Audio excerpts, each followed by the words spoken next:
अस्सलाम दोस्तों, आप देख रहे हैं खाली टेक्निकल यूट्यूब चैनल। दोस्तों आज की वीडियो में हम अनबॉक्सिंग करने वाले हैं और एक क्विक ओपिनियन अपना दूंगा वीवो के एक नए स्मार्टफोन पे जिसका नाम है वीवो Y12s। दोस्तों ये जो स्मार्टफोन है पाकिस्तान के अंदर 32 के वेरिएंट के साथ, मतलब कि 3 GB RAM 32 GB internal storage के साथ आता है। तो देखेंगे क्या इसके अंदर खास बात है, आपको 332 क्यों दिया गया और इसके अंदर क्या क्या फीचर्स हैं, इन द बॉक्स आपको क्या क्या चीजें देखने को मिलती है। तो टाइम नहीं आपका जाया करता, वीडियो को स्टार्ट करते हैं। वीडियो को स्टार्ट करने से पहले दोस्तों इसी तरह की मजेदार वीडियोस के लिए, कमाल की वीडियोस के लिए हमारे चैनल को सब्सक्राइब कर लें, बेल नोटिफिकेशन को दबा दें।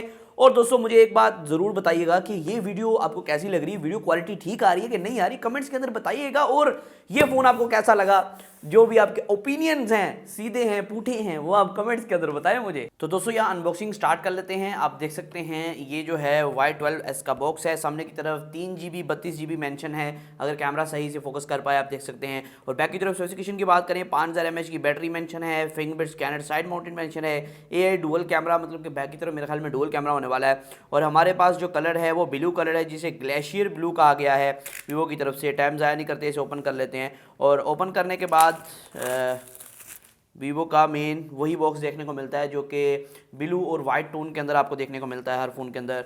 और वीवो का Y20s का आप देख सकते हैं बॉक्स सामने आ चुका है। इस बॉक्स को साइड पे रखते हैं, मेन बॉक्स की तरफ चलते हैं। यहाँ जो मेन बॉक्स है, यहाँ आपको ऊपर की तरफ कुछ एक्सेसरीज देखने को मिलेंगी, जैसे कि कुछ आपको इसके अंदर यूज़र मैनुअल्स, एक सिम इजेक्टर टूल देखने को मिल रहा है, पहले आपको क्विक स्टार्ट गाइड देखने को मिल रही है।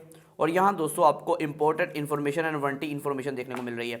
और यहाँ दोस्तों एक सिलिकॉन केस देखने को मिल रहा है जो कि थोड़ा सा हार्ड किस्म का है। और इसको साइड पे रखते हैं, मेन डिवाइस की तरफ चलते हैं।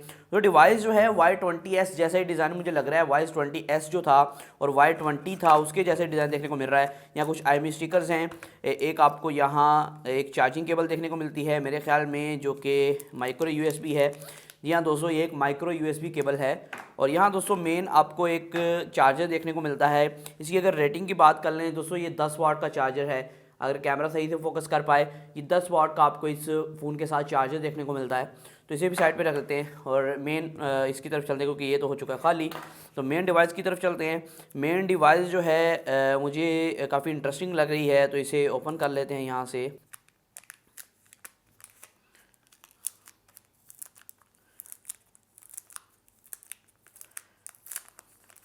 तो ये जो है डिवाइस बाहर आ चुकी है। और बहुत अच्छी बात है कि बैक की तरफ यहाँ IMEI स्टिकर नहीं लगाया गया, जो कि डिवाइस की लुक को भी ख़राब कर रहा होता है। तो डिवाइस को ऑन कर लेते हैं और देख लेते हैं आपको जो है इस फ़ोन के अंदर क्या क्या चीज़ें देखने को मिलती हैं।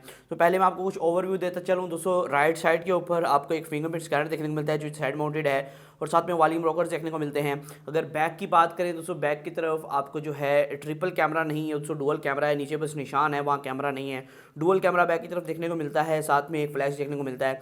बैक की तरफ बिल्कुल प्लेन है, कोई भी चीज़ नहीं है। अगर नीचे की बात करें, यहाँ आपको 3.5 mm का जैक देखने को मिलता है, साथ माइक्रो USB की पोर्ट देखने को मिलती है, एक माइक और एक स्पीकर के लिए देखने को मिलती है। ऊपर की तरफ कुछ भी नहीं है। और साइड की तरफ आपको एक सिम जैकेट देखने को मिलती है, इसे भी ओपन कर लेते हैं और देख लेते हैं ये कौन सी सिचुएशन वाली सिम जैकेट है। तो सिम इजेक्टर टूल हमारे पास आ चुका है, तो हमें कह रहा है हेलो जी। तो इसको बाद में ही हम सेटअप करते हैं, पहले सिम जैकेट देख लेते हैं। दोस्तों यहाँ ट्रिपल सिम स्लॉट आपको देखने को मिलती है, मतलब कि 2 सिम एक मेमोरी कार्ड एक ही टाइम में इस फ़ोन के अंदर इस्तेमाल कर पाएंगे। आपको ट्रिपल सिम स्लॉट देखने को मिलती है, जो कि बहुत अच्छी बात है।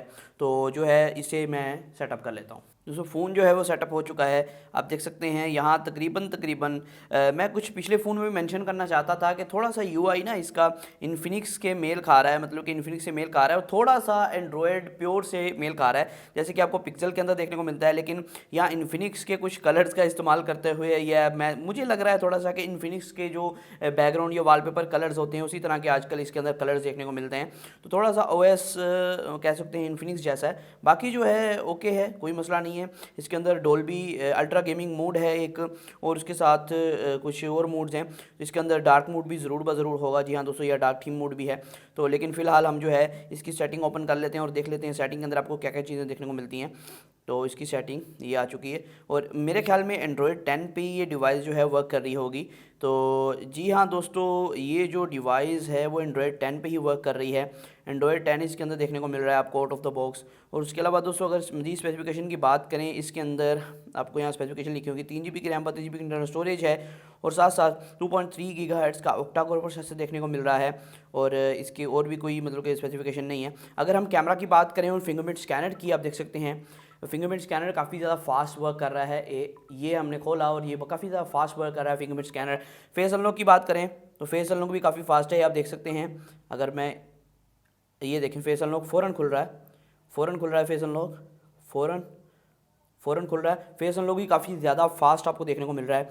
अगर कैमरा थोड़ा सा टेस्ट किया जाए, जैसे कि हम अक्सर चार्जर्स की रेटिंग देख रहे होते हैं, तो चार्जर की रेटिंग देख लेते हैं। यहाँ चार्जर आ गया हमारे पास एक, तो इसका कैमरा टेस्ट कर लेते हैं। डिनाई कर दिया किसी चीज़ को, चलें। तो ये इसकी फ़ोटो आ गई एक मेन कैमरा से, तो इसे हम चेक कर लेते हैं कि कितनी डिटेलिंग हमें शो कर रहा है। तो इसी भाई हाईलाइट्स हमें नहीं चाहिए, आप रहने दो। तो दोस्तों कैमरा जो है डिटेल्ड है काफ़ी, मतलब कि आपको बेहतरीन परफॉर्मेंस प्रोवाइड करेगा। लेकिन इसका फुल कैमरा जल्दी मैं पोस्ट करूँगा, फुल कैमरा रिव्यू, जिसके अंदर आपको बता दूंगा कैमरा इसका कैसा है। उसके अलावा दोस्तों एक सेल्फी टेस्ट हो जाए तो बैकलाइट HDR पे वर्क करता हुए सेल्फी ले रहा है हमारी। AI मोड्स हैं इसके अंदर, तो सेल्फी लेवल पे थोड़ा कंट्रास्ट लेवल ज़्यादा है, उसकी वजह ये है कि बैक से थोड़ी सी लाइट आ रही है। तो उसके अलावा दोस्तों डिटेलिंग ठीक है। तो इसका आउटडोर मज़ीद टेस्ट कर लेंगे, इसका कैमरा कैसा परफॉर्म करता है। उसके अलावा अगर बात करें दोस्तों, ये स्मार्टफोन बिल्कुल Y20 और Y20s बिल्कुल सेम डिज़ाइन है, बस यहाँ कुछ चेंज किया गया और यहाँ कुछ चेंज किया गया है। दोस्तों मैं समझता हूँ कि वीवो को चाहिए कि डिज़ाइन चेंज करते हुए अगली डिवाइस लॉन्च करे, ना कि एक ही डिज़ाइन में अगर आपका कोई डिज़ाइन जो है पॉपुलर हो गया है उसी डिज़ाइन में 10-15 फ़ोन लॉन्च कर दे। तो ये एक बेहतरीन चीज़ नहीं है, क्योंकि एक ही डिज़ाइन के अंदर आपको 10-10 5-5 मॉडल देखने को मिले, ये कोई मतलब कि कोई बहुत अच्छी बात नहीं है। दोस्तों ये जो फ़ोन है आपको 21,000 के अंदर पाकिस्तानी मार्केट के अंदर देखने को मिल रहा है और मैं सोचता हूँ कि वीवो की ये गुड एंट्री है कि इस रेंज के अंदर वीवो अपने स्मार्टफोन प्रोवाइड कर रहा है। हाँ, यहाँ रैम थोड़ी सी इंक्रीज़ कर दी जाती या प्रोसेसर को थोड़ा सा बूस्टअप किया जाता, हीलियो P22 का प्रोसेसर आपको देखने को मिल रहा है, तो थोड़ा सा बूस्टअप किया जाए तो ज़्यादा बेहतर होता है। लेकिन इस रेंज के अंदर फिर भी वीवो का ये एक गुड स्मार्टफोन है कि इस रेंज के अंदर वीवो के ज़्यादा स्मार्टफोन अवेलेबल नहीं है। तो ये आप कह सकते हैं इस हिसाब से वीवो का इस रेंज के अंदर अच्छा स्मार्टफोन बन सकता है। मजीद दोस्तों जल्दी इसका कैमरा टेस्ट और सारी वीडियोज़ आने वाली हैं, उसके लिए स्टे ट्यून्ड। आज की वीडियो इतना ही था, फिर मैं वीडियो के साथ। अल्लाह हाफिज़।